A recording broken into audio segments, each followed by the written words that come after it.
It is being recorded. Yeah, Okay. All right. So today we are going to do a CMA, a market analysis, or what we've been calling it is an equity analysis with some of our sellers, because you don't want to sound like every other agent. Market analysis, CMA, so we're calling it an equity analysis right now. Okay. It sounds better, don't it? Yeah. Yes. I know, right?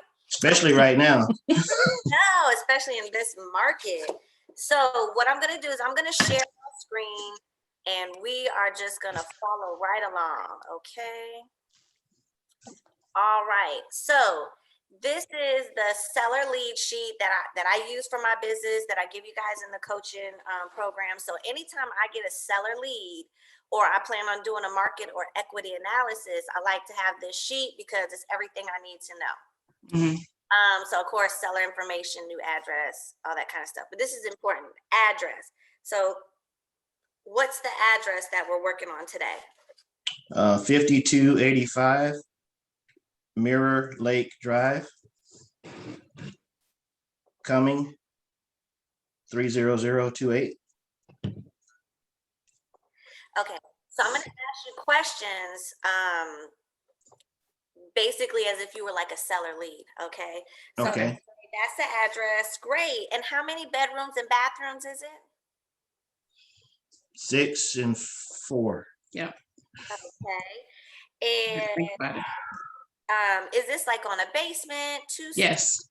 Okay. Unfinished basement. 2-story basement, unfinished. Okay, so 2-story on an unfinished basement. Yes. Okay. And is there do you have a HOA in your community? Yeah. Yes. How much is your HOA? $600 a year. Okay. What all does that include? Pool maintenance, maintenance of like the common areas. Mm-hmm. That's about it, I believe. It should be more than that. Street lights. Street lights, yeah, street lights. Okay. Cool. Sometimes I wonder. Yeah, right. yeah. We just transferred ownership or control of the HOA over to the neighborhood. Oh, okay, good. Yeah. Okay. Well, that could go either way. I know. So far, so good. So far, so good, though. Yeah. That's good. That's good. As long as you got good people in place, Yeah. Together. Okay. And then is there a current mortgage payoff or any liens or anything like that that on the property?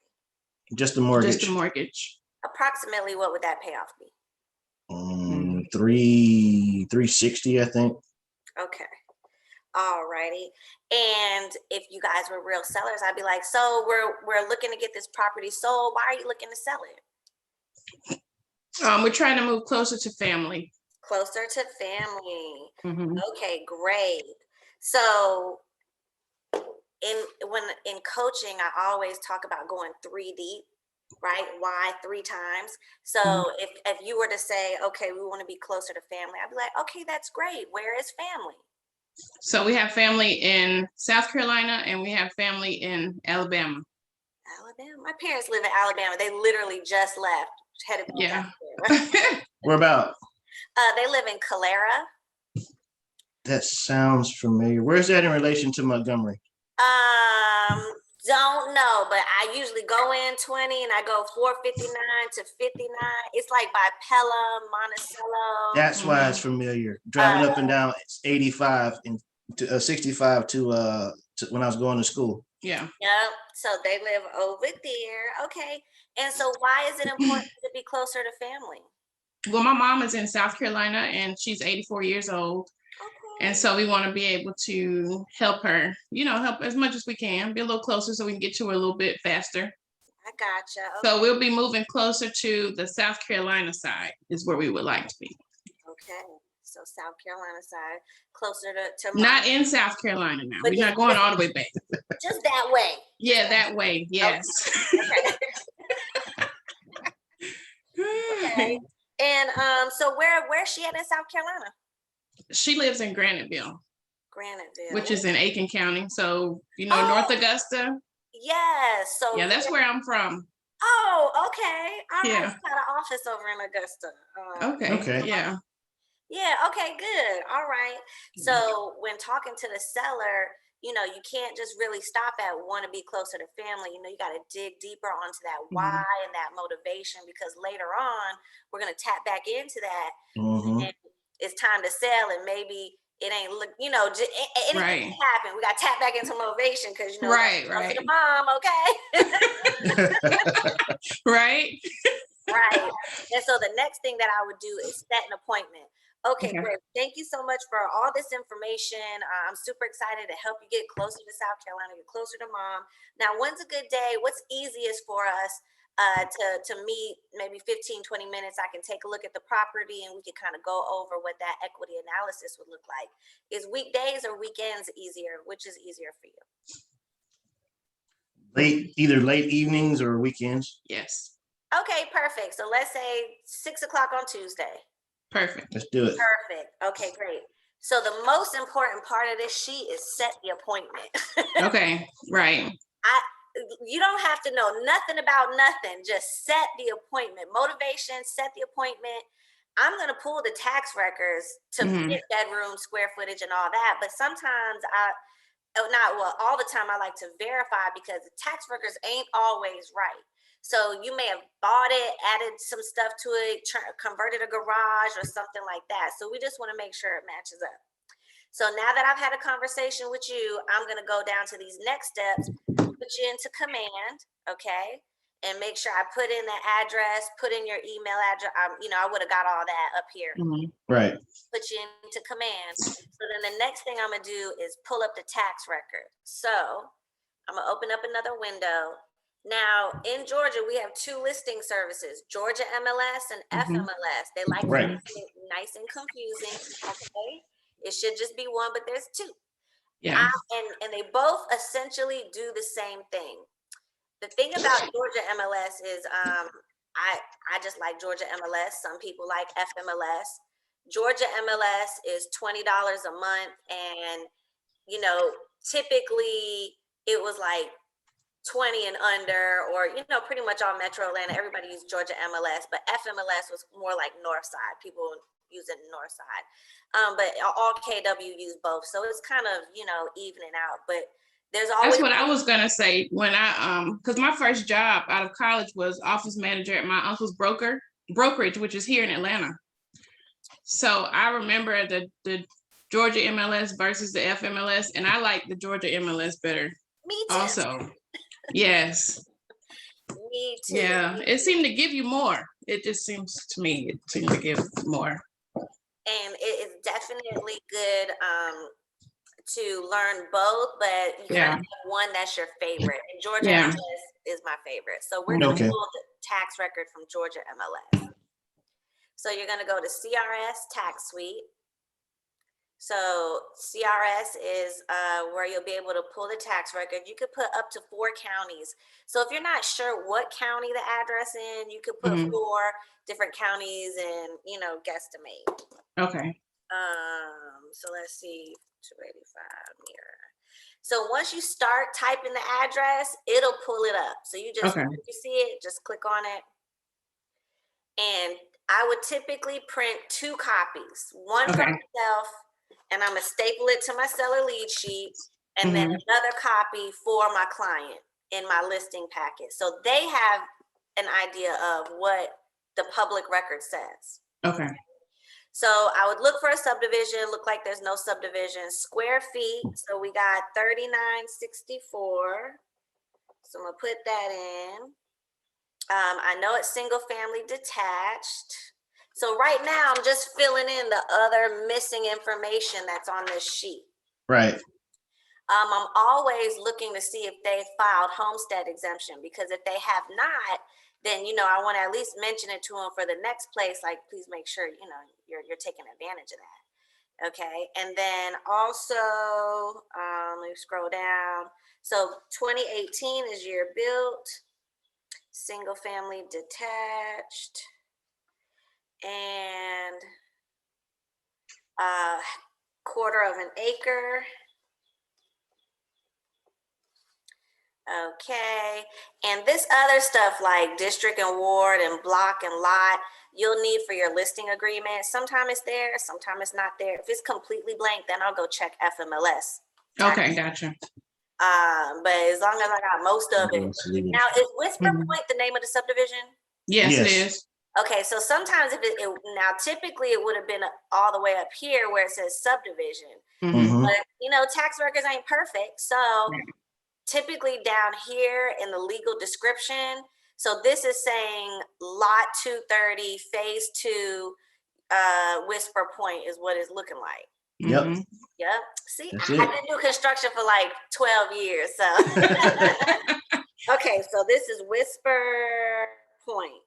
And that's important because I'm going to be looking for comps in your area. Are you close to like a lake or a creek or something like that? There's a little There's a creek behind runs our behind the house. Okay, because I'm seeing this all this extra stuff over here.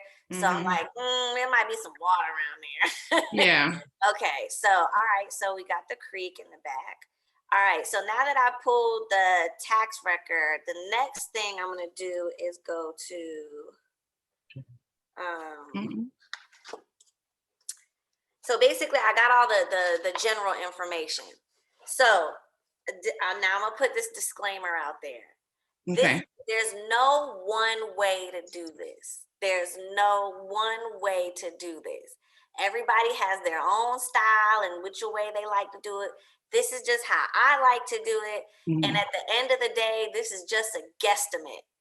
I'm really looking for a range because I'm guessing if I haven't seen the house, I don't know if it looks like a model home or an episode of Hoarders. Right. Right. So, you know, depending on what it looked like is going to depend on what I just need a range. You know Yeah. what I'm saying? So that's what we're going to do. So I do a 4-step process. My first step is I'm going to Google your address. Okay. So 52, and I'm really looking for the I'm looking for the Zestimate. Oh, okay. And I know that, you know, Zillow is not always right. That's what I was gonna ask. How, because I was told, that Zillow is not, you don't want to look at the prices on Zillow because they're Well, not. I don't think you shouldn't look at it because 9 times out of 10, that Mhm. person Googled their address and they saw it. Mm. So Mhm. you gotta know what they looking at. You know what I Gotcha. mean? But when we get to Georgia MLS in the CMA cloud, I'm gonna show you why I want to know this estimate because they'll Okay. tell me how accurate these estimates have been. Gotcha. They could be on the money, they could be way low, they could be way high. Mhm. You don't know, but I just want to see what they see because guaranteed when Mhm. you get there, they're gonna say, "Well, I looked online and it said my house was worth," and this is 9 times out of 10 is his estimate. Okay, Right. so on this same sheet, I'm gonna write Zestimate 495,663, and I'm gonna date it Okay. 523 because Zestimates like to change and wiggle around. So, Right. I might be doing this research today, but if I'm not seeing you till Tuesday, I might pull it up on Tuesday and see if it went up or down or changed in any way. Mhm. Gotcha. Okay. And just to give you an example about Zestimates, like one of my listings, the Zestimate said like 256 or 265 or something like that. We listed it at 300. The Zestimate changed to 300 that day. Wow. Closed at 307. The Zestimate changed to 307. So in reality, real estate agents, when we list properties, we affect the Zestimate because Mhm. because Zillow is just pulling all public record, everything. They're not looking at condition. They're not looking Mhm. at it's not all the way you know Right. as detailed as it should be to be accurate. Sometimes Yeah. it's on, sometimes it's off. So step one, I'm gonna check this estimate. Okay. That one's actually close because that's the one I was telling you we looked and a house actually sold in our neighborhood, very similar house for like 510. Yeah. Okay. So we're Mhm. gonna pull up that comp and see it. Okay. So next step 2 is I'm gonna look at NARRPR.com. NARRPR.com. That's a lot of R's. Mm-hmm. I know it, okay? And so I'm gonna put in the address.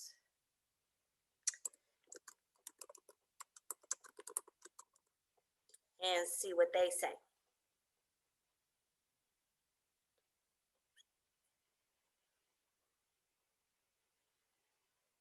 Okay, so it is saying, and I'm gonna write this down with the date, 449,380, 449,380 with the date.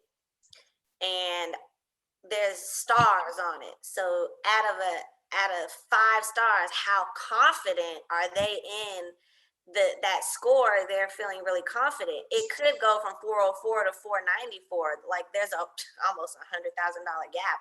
So they're just picking in the middle, right? Right. So this is just this is just estimate guesstimate. This is giving me a rough idea of what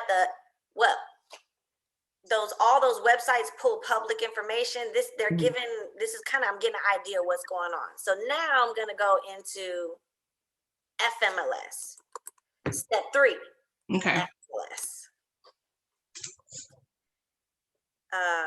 So in FMLS, I'm gonna go into Matrix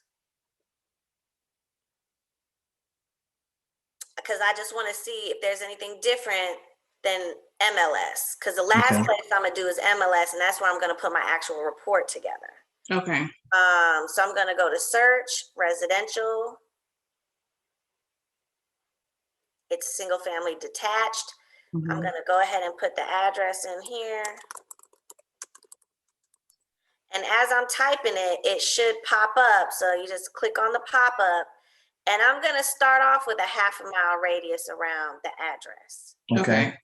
And then over here, I'm hitting active under contract, coming soon, pending.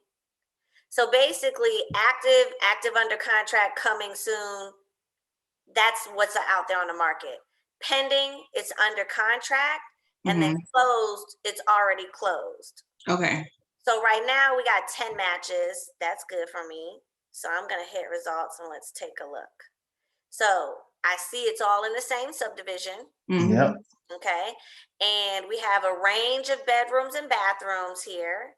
Okay. And we have one that's active, one that's under contract, and all these have closed. So that's your neighbor, 510. Yeah. Okay.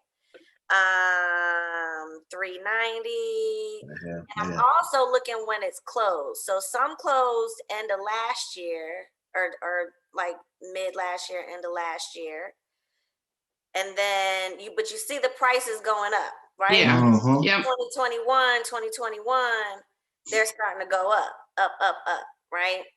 Now we're a 6'4", so we got a 6'4". So if I was looking at this and you didn't tell me it was your neighbor at 5'10", I would be looking for the 6'4s, and then see this is 4, 4, 3, 4, 5, 5, 5. So these two are the 6s.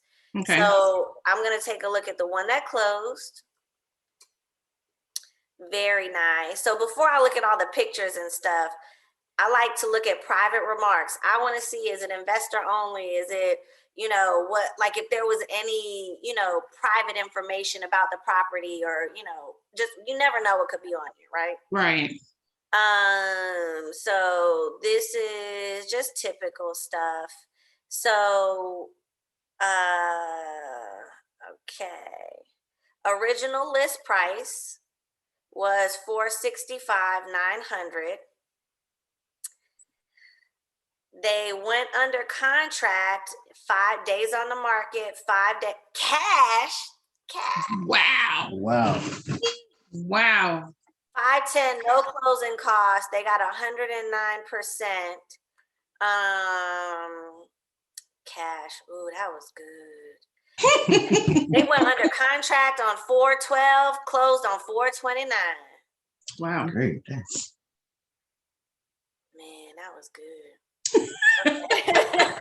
So look, we got basement, daylight. Now this is finished. So let's see what the basement looking like though.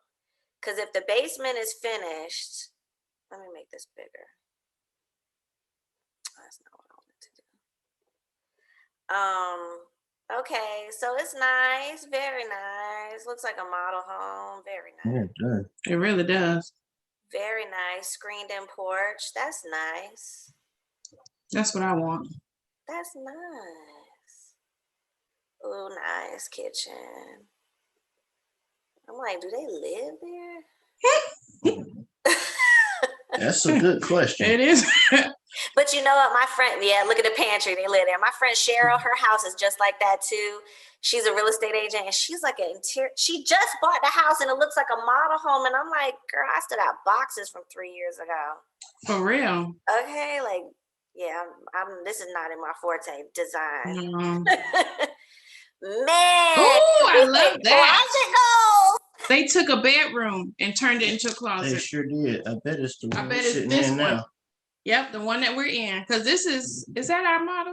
It looks like This is our model. This is our model. So they took one, yep. That room where that closet is Lionel's office right Yep, now. that's the one. Ooh, Oh, I like that. I'm like, oh, me too. oh, that's great. That was phenomenal. Look, and Yes. That's our closet. And that's the other side, Okay. yeah. So wow. Oh, I love that. I was thinking about that too, because you can put a door on this wall behind us. That was nice. Okay, so we got That's some gorgeous. bathrooms, Jack and Jill bathrooms, double Yeah. babies. Wow. They went with I all need that. whoever clean their house to come clean mine. It is immaculate. Okay. They did that for the showing. Good Lord. Yeah, even with that. Oh, so this is the basement? Yeah, this is the basement. This is the basement. Uh-huh. Oh, So wow. that basement Wow. is fully finished. I want to know who did it.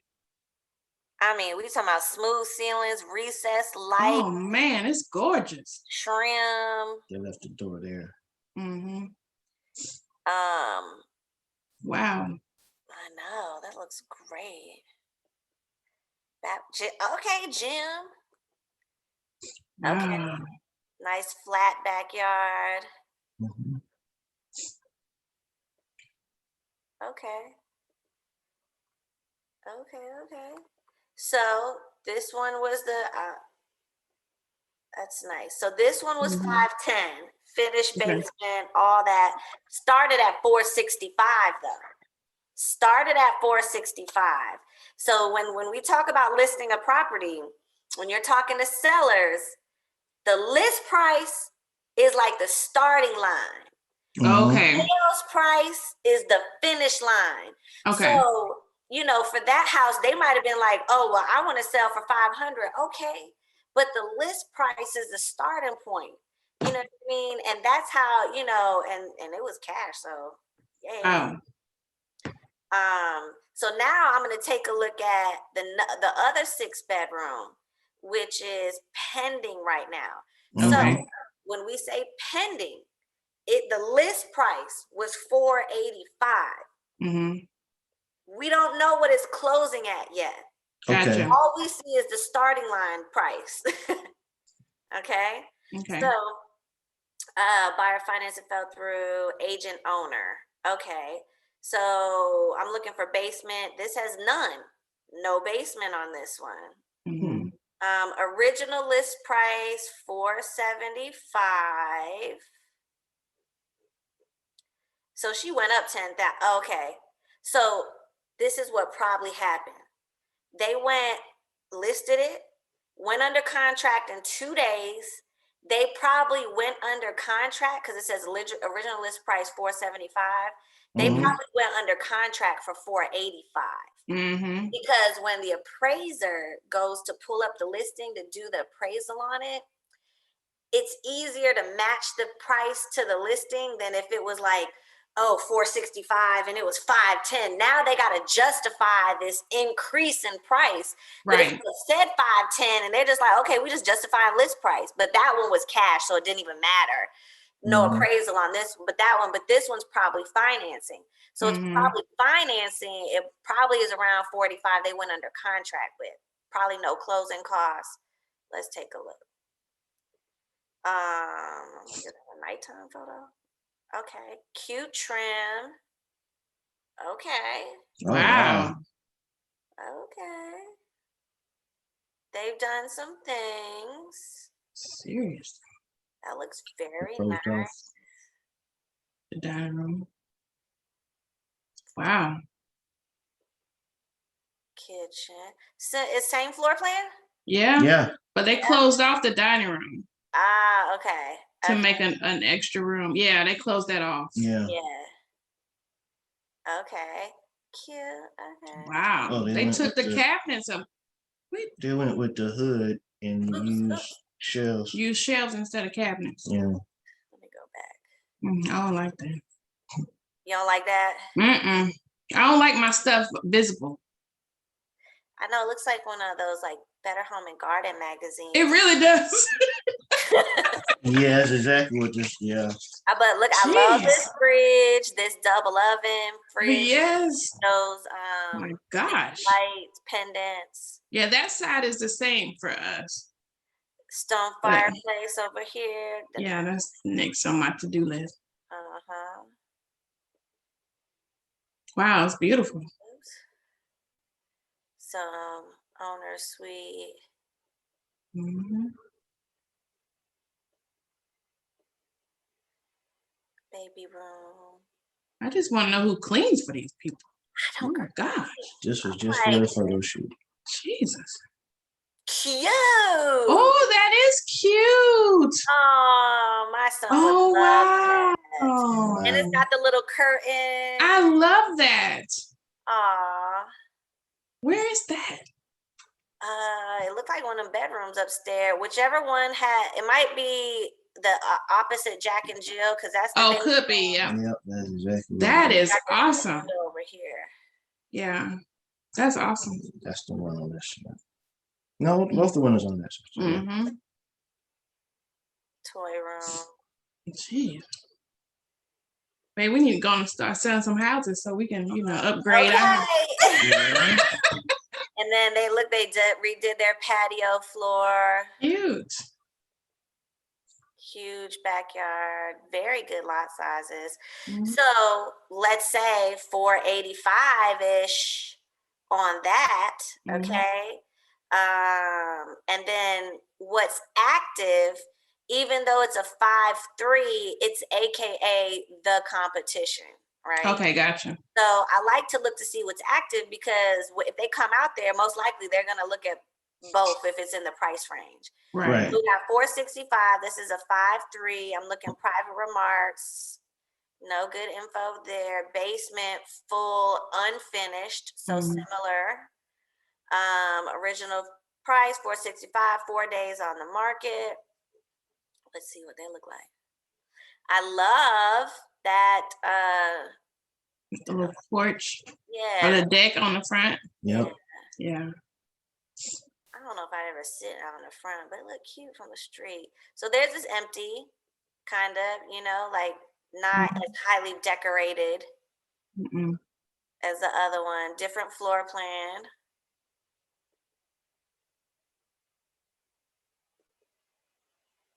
Very nice though. Mm-hmm. Cute. You got a see-through That fridge. is cute. They do? Mhm. Oh, sure do. Huge owner suite. Wow, it is. That is gigantic. Mhm. That was a nice, cute shot. Nice. Laundry room in the owner. That was nice. Mhm.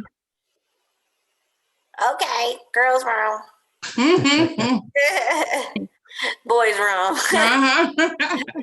Yes. Bunk bed not as cool as the other one though. That other one was cool. Oh, now Yeah. this is nice. That is. I like that. Mm-hmm. Fenced backyard, unfinished basement. Okay, Big yard. They so do have a big yard.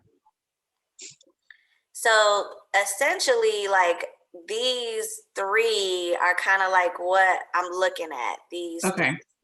So now that I see some other stuff going on, but I mean that really, I think this is more applicable to right now. What's going Mm. on? Mhm. Very similar. And so now that I've pulled it up on FMLS, I'm gonna just leave this open. And then my last stop number 4 is back to Georgia MLS actually. Matrix. History. So now I'm gonna go back to Georgia MLS where I went to CRS to pull the taxes. Now I'm gonna go to Cloud CMA to do the CMA. Okay. And my profile and all that's already set up on there, so it just makes it easier. Okay, so we're just gonna create a new report, CMA.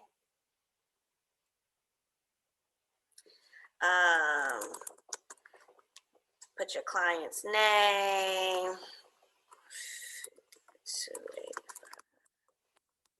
And again, it auto comes up, and what it's going to do is it's going to pull, typically it'll pull the information from the tax record, but it didn't pull up. So we're going to put it in square footage, 3964, bedroom 6-4, single family detached. I like the quick and dirty, just pull the first 10, see what happens. I'm really looking to pull up what's in the subdivision again.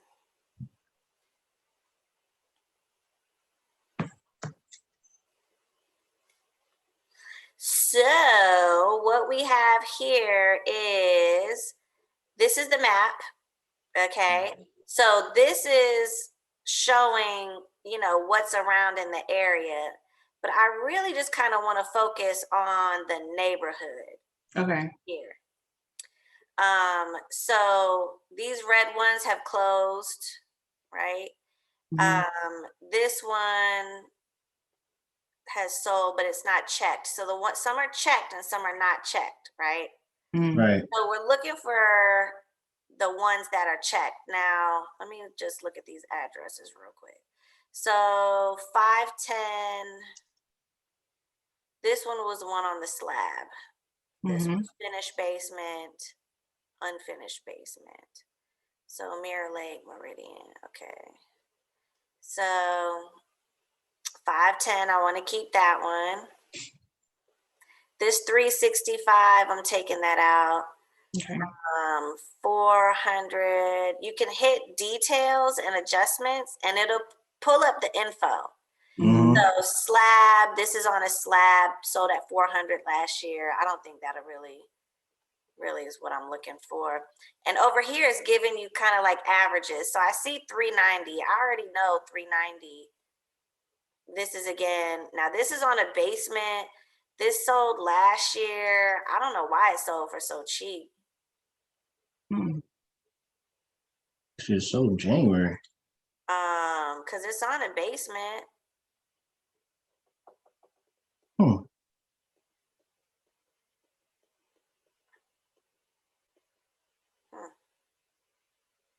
Maybe they were just looking to get out. They didn't care. That's crazy though, because look, list price was 400. Well, Yeah. original list price was 389, went up to 400, closed at 390, which is crazy. I'm gonna take that one out. I think we could do better than that. So let's see what we got over here. So I'm gonna uncheck this one because it's not in the neighborhood. I'm gonna uncheck these because these are not in the neighborhood.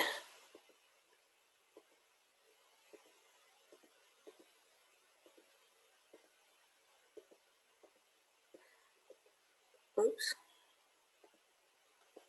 So I'm really just focusing on the neighborhood. Okay. And let's see, 390, 360, those are slabs.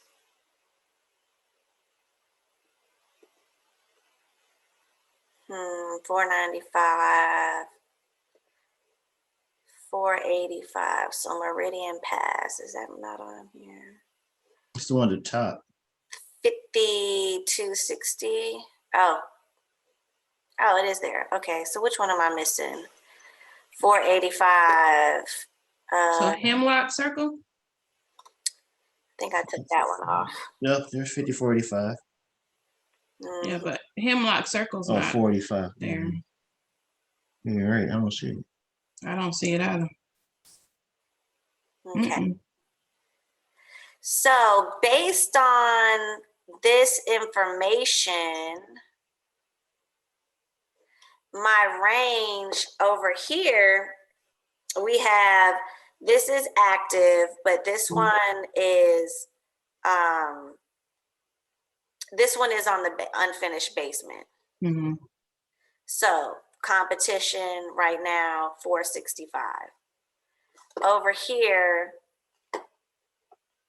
we're gonna go into this seller net sheet.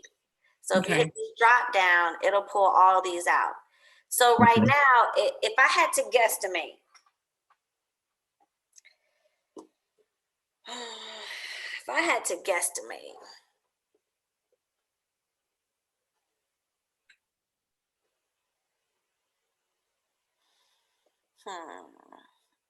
this is a little bit smaller in square footage, smaller in bathrooms, bedrooms.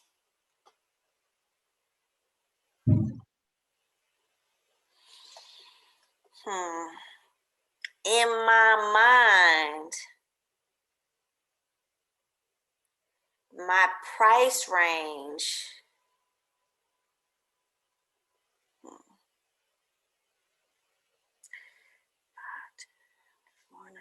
so this is the part where agents get anxiety, is because you just have to guess.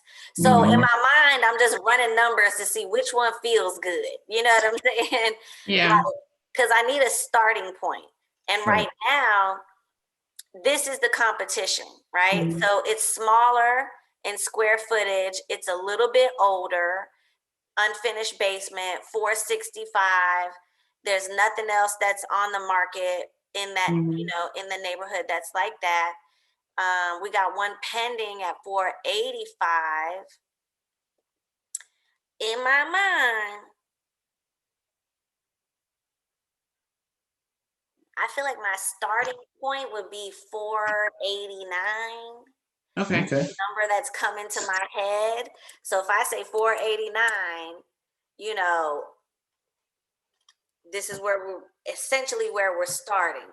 And so now that I've seen all these pictures, when I get to the house, I can determine, do I need to say 489 is closer to the top or 489 is closer to the middle or the bottom based on the condition of the house. I don't know, you know what I mean?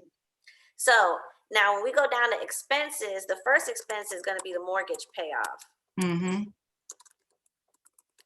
And so we got a rough guesstimate of 360. The next thing we're going to do is property tax.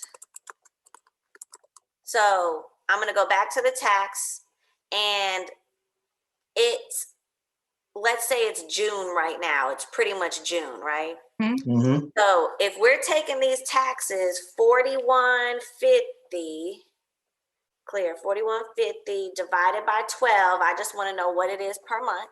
Okay. And if we list the house, let's say we list in June, we close in July, that means you as the owner will be responsible for 7 months, from January to July. So I'm going to take that times 7. So that'll give me 2420. So you'll owe 2420 for the, you know, when we close. The next thing I'm going to put on there is real estate professional fee. Then I put max. Okay. And so you're going to take this 489 times 6%. 489 times 6%. That's 29,340. Okay. So that's the real estate commission. So the seller pays the whole commission, the whole 6%. And then the listing agent will split 3% or whatever they, you know, say to the other side. But that's going to be the maximum fee, right? Okay. Then the next thing I might put on there is seller contribution. Now, I'm just guesstimating based on this range. I'm gonna just say maybe 2,000. let's say for instance, they do an inspection and Mhm. something needs to be repaired, or let's say you're on a septic and you need to pump it, or whatever. I like to put a little buffer on there. Now this is, and I'll put here optional, Okay. because this could be optional or it could be zero. Mhm. I like to go worst case scenario, just so they're not like, well, you didn't tell me. This is that. Mhm. Okay. Right. So based on these numbers, we're roughly going to net about 97,000. So based on my conversation with the sellers, I know that they want to move closer, possibly to the South Carolina side, so they can be Mhm. closer to family. So what I'm hearing them say is they want to sell this in order to buy. So depending on, if they're looking to do a bigger house or a smaller house, this should be enough to be a nice down payment on that house, enough Mhm. expenses to move. And, and I'm going to dive more into conversation when I get there, before we talk about any numbers, because when I get there, it might be like, yeah, we want to move. And then we also got 2 credit cards we want to pay off. We want to pay off the Mhm. car. Then all that come to play. Now we got to start adding stuff. I'm like, okay, how much some credit card pay? Right. Mhm. Right. Pay off? And then, because I already got a guesstimate number in my head. Mhm. And so when you're going into that conversation, you need to know ahead of time, are you in the range, outside the range, or whatever? So I had a listing appointment one time. I did the numbers. She was going to net about 30,000. So I was excited. I was like, yeah, and you're going to walk away with about 30,000. She looked at me and said, if I don't get at least 50, I'm not selling. And I was like, oh, if I would have Oh, known that ahead of time, I would right. have said it differently. I Yeah. wouldn't have been like, ooh, I'd have been like, well, the market is what the market is. And right now, Mhm. I know you can walk away with 30. Yeah. And Mhm. so, but that conversation should have been more like, okay, you want 50. What's important about 50,000? Well, I need to do this, this, and this. And most people say the number higher than what it really is. Mhm. Right. And so I could have been like, well, what if we could get you 40,000? And then she might have been like, oh, okay. So then when I hit her with the 30 something, it wouldn't have been so bad. Mhm. So a lot of conversation has to happen before we get to numbers. So that's what I was gonna ask. Is that like an initial conversation, or this is a conversation like around this time after you've done all of this Well, that no, you ask, what is it that you would like to walk away with? well, when I get there, or it could have been in this conversation when we talked Yeah, about that's what I Right. was. Yeah, that's what I was asking. it could. Okay. Now, you could have said, well, yeah, I need to sell this house because I need to do this, this, this, and I need this dollar amount. It could, Right. but with this conversation, it was like, I'm just looking to move. I'm looking to be closer to so it wasn't really dollar number related. But when I Right. come see you in person, I'm gonna break that down into, okay, when I first get there and I sit down, I'm like, thank you for letting me come. I Mhm. really appreciate that. Now, I just want to cover the goals. Just to refresh, our goal is, when we last talked, we wanted to be closer to mom and this, that, and the third. Is there anything else? Or, and I'm going to dive deeper into that, and I'm going to see if I can pull some numbers out. Okay. Mhm. So were you looking to get us, downsize into a smaller house when you move, or were you looking for something bigger for maybe mom to move into in the future? And Mhm. and then that can help me determine, okay, if you're looking to go higher, then if I take that, let's say we go to $500,000 house and you want to put, 5% down or whatever, I'm gonna start calculating to make sure we got enough based on Right. what I looked at. So I Yeah. can Right. say that is definitely feasible, and you'll have money left over to move, and you'll have Mhm. a little left over for, additional savings or whatever else you may want to do and things like that. But if I know we're short on the money, that I might be having a different conversation. Like, okay, Mhm. well, is that the budget you feel most comfortable? Is there other 401ks or somewhere else? Do you have any other money saved that we could use in addition to this? So Mhm. the more questions you ask, the better that you'll be prepared to deliver this information in a way that they can swallow it without it being you know what I mean? It could be Yeah. Right. bad, but the more questions you ask, the better prepared you will be to have this conversation. Okay. So I'm feeling good about these numbers, okay? Okay. And so I'm gonna customize my report. So I'm gonna hit customize, and the theme, all this is kind of like they have a default. I think mine's still on default. Now, these are the different pages in your report. Okay. Over here are additional pages you could add or take away. So you got the title page. If you click on the eyeball, it'll show you what the title page looks like. So it'll look like this. Mm-hmm. Cover letter.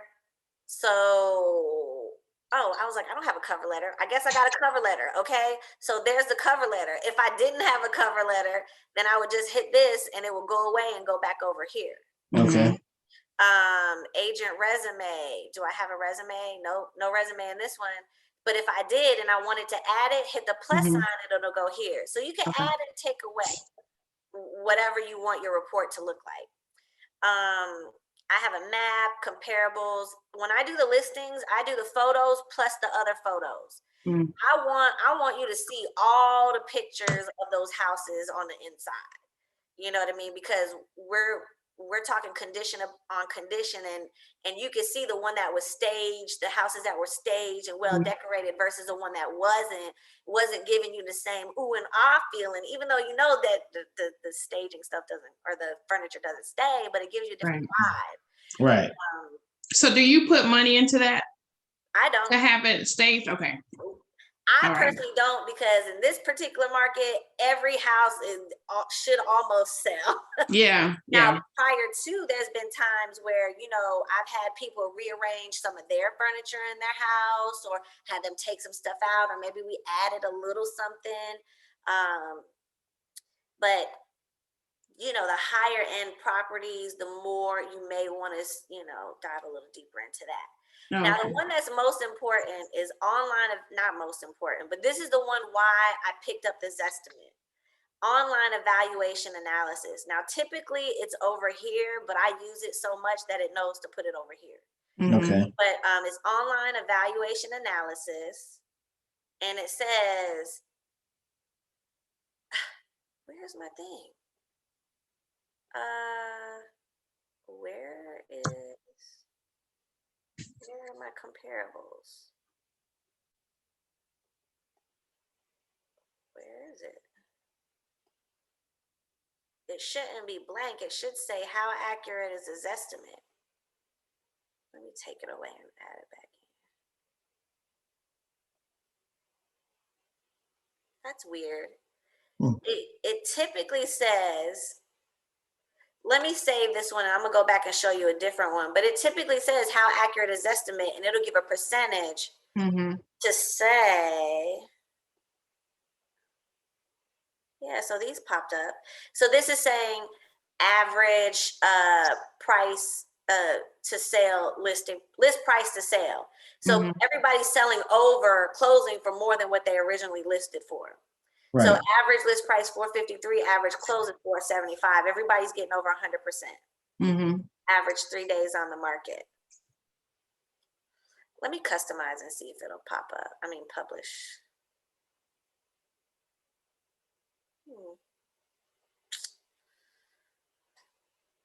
So when it publishes, I print the PDF copy and bring it with me.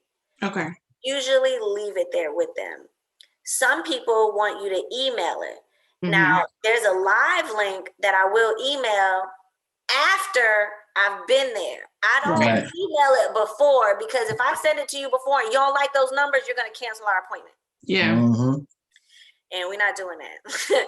Now, you can send it to them without the seller net sheet on it, but they still may kind of come to their own conclusion. So this is what the live version looks like. So it have like the agent resume, CMA comps, average price. Let me see if that came up. See this. So this is how it usually looks. How accurate is this estimate? So maybe there wasn't Zestimates on it, or they didn't pick up the Zestimates. But typically it'll have the Zestimate. I'll show you a different one. But all the little, same thing that was on the front is also on the side panel. It'll have the same kind of, net thing. Okay. Go down here and go, click on towards the bottom, or you can go to the home screen. These are just different pages, essentially. That's cool. I like how it's laid out. Yeah. It looks super professional, right? It does. And then this Easy is to navigate too. exactly. Let me show you a different one. Let me show you.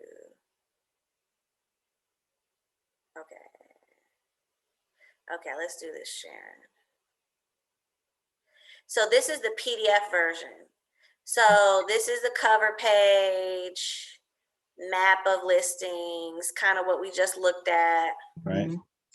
A summary of it, what's sold, under contract, and active. The different listings. So this is how you can see what it looks like on the inside. So sometimes where they're like, oh yeah, I know that house. Okay, well, let's look at it though and see how it compares to your house. Right. Yeah. I know you saw the outside, but inside to inside. Now this, yeah. you saw how the other one was all bright and open. Yeah. And then you got this one that's a little more like blah. Closed in. Yeah. Right. Then you got this one, lots of verbiage, beautiful decor. You know what I'm saying? That's why they got different prices. I know it's, they're like, but they got the same bedroom. It's the same, this, that. Okay. But does it feel the same when they walk in? Yeah. Right. So do you go through this on your computer so they can see the color and everything's beautiful? I print them. I printed color. It's okay. It's a lot of pages, and yep, I print it because I want them to keep it. Yeah. Because if I get there and I can't log in, I'm not that tech savvy. Right, I got you. I'm old school paper. I don't have like an iPad and right. Okay. All right. If you fancy like that, go ahead. So this is the one I was talking about, online evaluation. How accurate are the Zestimates? So Zestimates are vary up to almost 20%. So sold price was 285. Zestimate said it was 296. Sold price, the price 242. Zestimate said 195. So you see how the Zestimates are very so in that particular case, if they were to be like, this was Charles. So let me see. If they were to say, let me see what the estimate said. I'm trying to see what theirs said. But anyway, if theirs was off, then I have some ammo to say, oh, well, based on this, you can see that the Zestimates are not accurate, so we can't go by that, right? Right. Now, sold property, like how much are they listing for, what they're selling for, over market value. And I had a suggested list price and then the net breakdown. Okay. And then this is intelligent pricing. So you're going to have sellers that say, well, can I just list at 500 and work my way down? No, you cannot. Let me tell you why. Because when you list at market value, your house is in front of 60% of the buyers that can buy your house. Now, if we priced it too high, a little bit higher, now we're only in front of 30%. Gotcha. We want your house in front of 60% so that they fight for it and drive the price up. The starting line is not the finish line. Okay? So, and I've had sellers, I used to be a weaker agent back then, and I'm like, all right, we'll negotiate it down. And then we end up being on the market forever, and then we end up having to negotiate it so far down, we're below where I said start in the first place. Yeah. And so I tell them this, if they keep giving me pushback, I'm like, listen, how about we do this? Let me do it my way for a week. Just give me 1 week. And if I can't get you don't have to agree to any contract until you see that on paper the numbers you want. Then we can move forward. If I can't bring you an offer that hits that 500 mark for you, then we'll try it your way. We'll list it higher and negotiate down. You know that don't make sense though, right? Right. But as long as you say we'll do it your way, they're like, okay. And then they just keep on moving, okay? And then a curb appeal checklist, some of this moving checklist. I don't even use all this. I don't know why it's on here. Listing paperwork, guide. I don't do none of this. I usually would have deleted all those pages out. Mhm. So if I had to guesstimate, I would stay starting at 489 and then working our way up, just depending when I get to the house to see what the house looks like. How does it compare? Does it look like a model home, or does it look a little more vacant? Or there's been times where hoarders is real. Like I believe, I've seen I hoarder of believe it. stuff, and I've seen hoarder of animals. Hoarder of stuff and animals. So when you get out there in the streets, you'll be like, oh, okay. So, you just have to, so the CMA, the market analysis is just a guesstimate. And then when you get there, then you just adjust in your head, and then you got to know how to have the conversation so you can get down the right path to make sure, because sometimes it's not in their best interest to sell. Right. And, if they're negative on the numbers and, and they're not going to be able to purchase another house, maybe we don't sell, but for the most part, most part, it's always a good idea to sell. Yeah. Especially in this market with these numbers. Yeah. So say, for example, you say you come in, you come to our house, it's 489 is what you're thinking. You come in and the condition is not, what you expected for as you looked at the other comps. How do you handle that type of conversation? Would you say, okay, based on what I'm seeing, we probably, price your house at, say 470 or something. How do you handle that? Well, so since I've already printed those pages, I would kind of have a conversation because I'm going to go through the listings first. Right. And then I'm going to say, now if we can, get the condition up to this, or we can kind of do all the things, then we can definitely get here. Or what we can do is, we can list a little bit lower and then then I might say that is our end goal, where we're looking to finish at 489. Right. And then these would be your numbers. So I might have to have that conversation backwards. Instead of saying that's the starting line, that might be the finish line. Right. And then say, okay, well, because sometimes people need to do like painting or updates or things like that. And so, and I always want to give people options. I could say, okay, well, what we can do is, if you want to sell it as is, then we could probably sell it for this price. So somebody will have a chance to come in and kind of do what they want to do to it. Or, we can get a couple contractors in, get a couple of quotes, and see what it would take to paint. Like one of my listings had all different color paints in every different room and stuff. And we're like, ooh, we need to just paint this whole house one color, okay? And then take up all this carpet that was, I think it was like forest green or something. Oh gosh. All the carpet. So we did paint and carpet, and it was a much easier sell for a higher price. But they had time, and we had good relationships with contractors to where we could get the work done, and it worked out. And then there's sometimes where they can't. They're like, whatever, just sell it as is. I don't want to be bothered. So, that might introduce, okay, well, let me give you some options. We could do Keller offers, where I can get you cash offers from investors in 72 hours. And if you don't like any of those, we can put it on the market and see if we can get some other investors, or possibly some other people that want to buy and put a little TLC in their home. There's lots of people out there that are contractors that do work on their own home. So they'll see a house that need paint, flooring, and all that, and they don't care about none of that because they could do that in the weekend, while you're like, oh my God. Yeah. So you never know, one thing about real estate is you got to hold your feelings in, your opinions in, because, you never know. Their brother might be an electrician and they don't care that all this electrical work don't work, So ask a lot of questions. Okay. Do you all have, do you provide like prompts or questions that you could possibly ask in certain situations?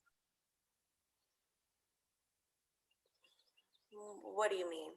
So like, for example, when the initial, listing meeting, remember, make sure you ask these questions, or before you complete the comp, when you are meeting them for the first time and you're getting this information, make sure you include this, or make sure you ask this question.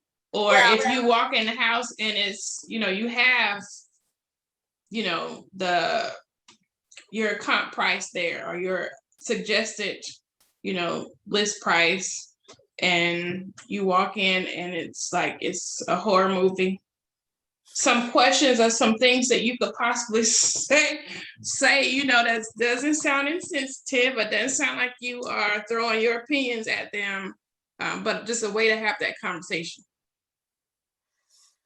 I like to use options. Yeah. I give people options all the time. Right. So to answer your question, yes and no. For the initial conversation, I do have yes. So let me share my screen so you can see it better. So this seller lead sheet is essentially my initial conversation. Get their info and then get this information. And then I'm gonna do the CMA. Right. And then once I do the CMA and then I get to the house, it usually typically goes one or two ways. Either the house looks similar to all the other houses in the neighborhood or it doesn't. Gotcha. And so there's not really like a questionnaire after that. It's kind of, you got to feel the vibe of the it's because every scenario is different. Yeah. So it really depends on why they were selling, if they live there or if they don't live in the house. That also can change the process. Right. But essentially my goal when I get there is to get them to sign that listing agreement. Yeah. Let me sell that house, whichever way it is, whether it's cash offers, listed, both, or, there's pretty much only two options. Right. I got you. I'm sorry. I'm a teacher, so I have that. I know. Brain sometimes, I have to. And I have coworkers who don't know how to talk to people. So that's why I'm like, do you have suggestions on how you can say certain things so you're not,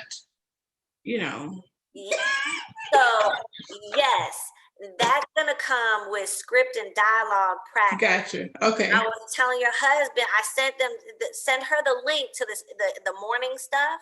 It doesn't matter. Just jump on. Don't matter if you're licensed. Just jump on.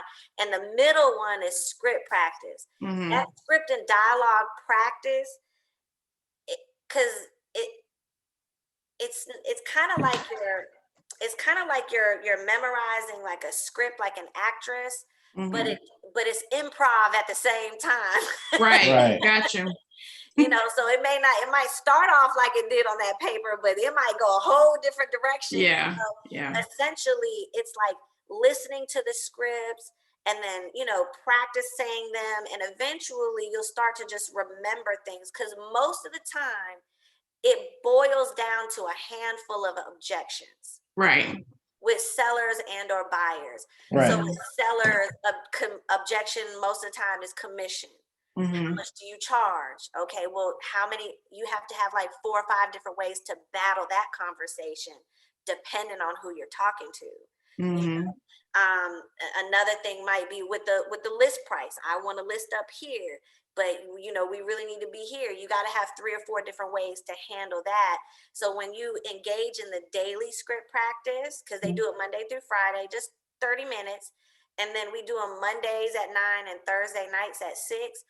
It's just agents having conversations that, especially when you're out having conversations with real people, you kind of bring it back and be like, with buyers, oh, I want to buy a house, but I'm working on my credit. Right.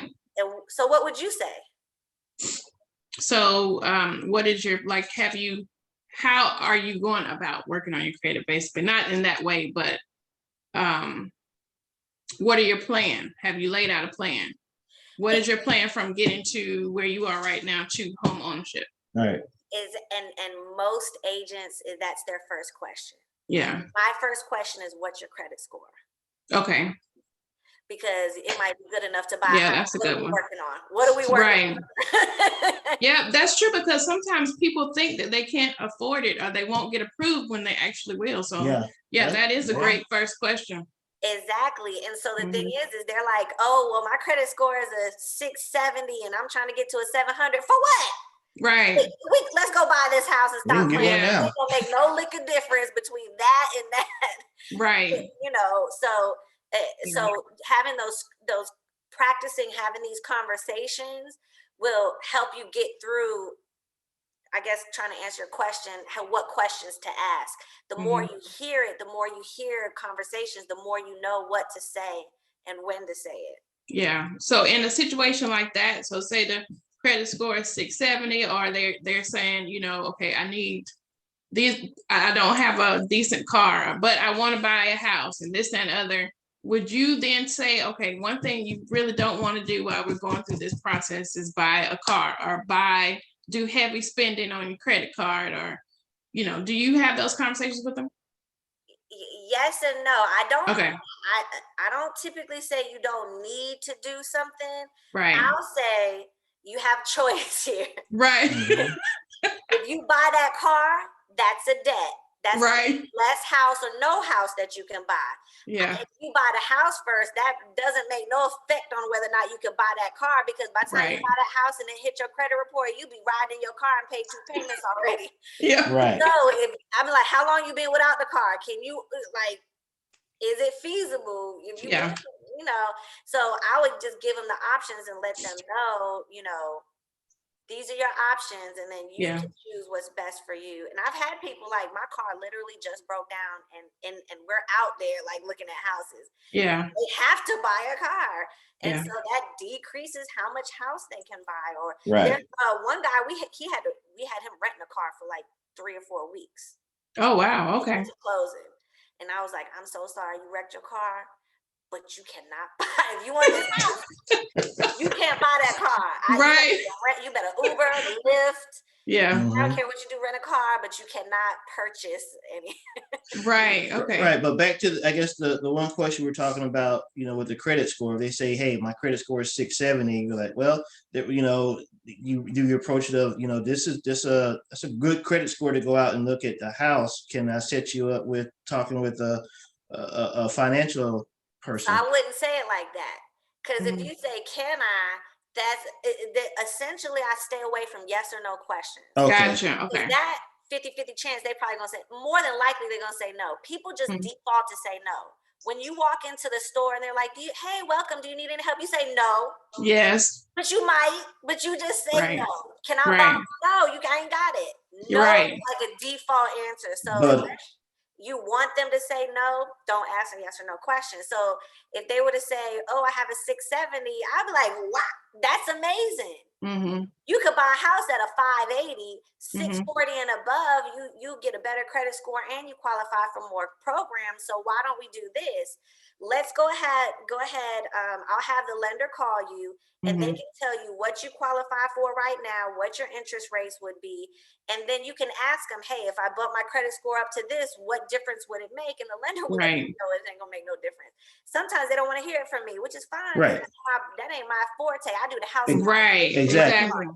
Okay? Exactly. And so I'm gonna ask them, what's easiest? When is it good for my lender to call you? During the day, or is evening better, or weekends? I'm not saying, can I have my lender call you? Right. The easiest, what's good for you? Daytime, evening, weekend. You're right. Okay.